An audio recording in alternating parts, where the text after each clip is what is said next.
ধুনীয়া মেখেলা চাদৰযোৰ পিন্ধি সংগীতাই আজি দৰাঘৰৰ মানুহৰ সন্মুখলৈ ওলাই অহাৰ কথা আছিল। বিয়া ঠিক হৈছিল, বিয়াত বহাৰ সপোনো দেখিছিল। কিন্তু যিটো দিন তাইৰ বাবে আছিল বিশেষ, সেই দিনটোতেই তাইৰ পৰি থাকিল নিথৰ দেহ। এনেকে বেয়া অৱস্থা কৰিছে ছোৱালীজনীক চাই ক'ব নোৱাৰিছিল। ভগা কথা, ছোৱালীজনীৰ বিয়া আছিলে, ডিচেম্বৰত বিয়া আছিলে ছোৱালীজনী। তাক মানে আমি কিভাৱে অনুভৱ কৰিম যে আজি ছোৱালীজনী আমাৰ ওচৰৰ পৰা নাইকিয়া হ'ল। যুৱতীগৰাকীৰ মৃত্যুক কেন্দ্ৰ কৰি বাগিচাৰ কাম কাজ বন্ধ কৰি প্ৰতিবাদত নামিল চাহ শ্ৰমিক।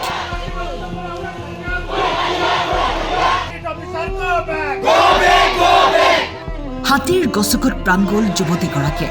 বনৰীয়া হাতীৰ আক্ৰমণত শিক্ষিত যুৱতীৰ মৃত্যু হোৱা ঘটনাক কেন্দ্ৰ কৰি ক্ষুব্ধ শ্ৰমিকে বন বিভাগৰ কাৰ্যালয় ঘেৰাও কৰিলে।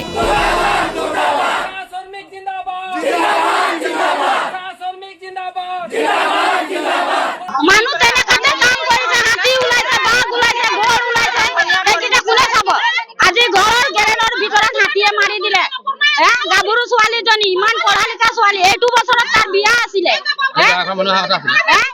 এই বিয়া পাতা ছোৱালীজনী এতিয়া বিয়া পাতিলে ইমান ডাঙৰ গাভৰু ছোৱালী কোনে দিব? ছোৱালীজনীক আমাক দিব নেকি কোনোবাই?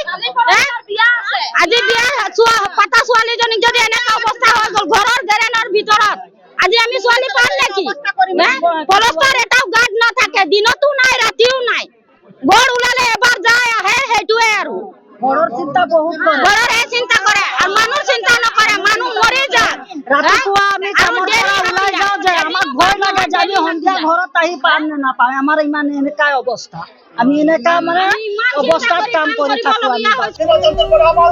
ৰাইজৰ সুৰক্ষাৰ বাবে প্ৰায় 1 কোটি টকা ব্যয় সাপেক্ষে কামাখ্যা পাহাৰৰ নামনিত নগাঁও বন বিভাগে পাৱাৰ ফেন্সিঙৰ ব্যৱস্থা কৰিছিল। কিন্তু সময়ত সেয়া ফুটুকাৰ ফেনত পৰিণত হ'ল। উপকৃত নহ'ল গয়া ৰাইজ।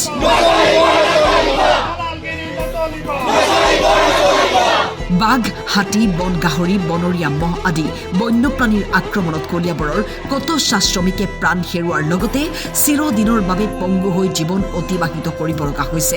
কিন্তু চাহ শ্ৰমিকৰ জীৱনৰ যেন একো মূল্যই নাই, যাক লৈ আজি ক্ষুব্ধ শ্ৰমিকে প্ৰতিবাদ কৰিছে, ন্যায় বিচাৰিছে।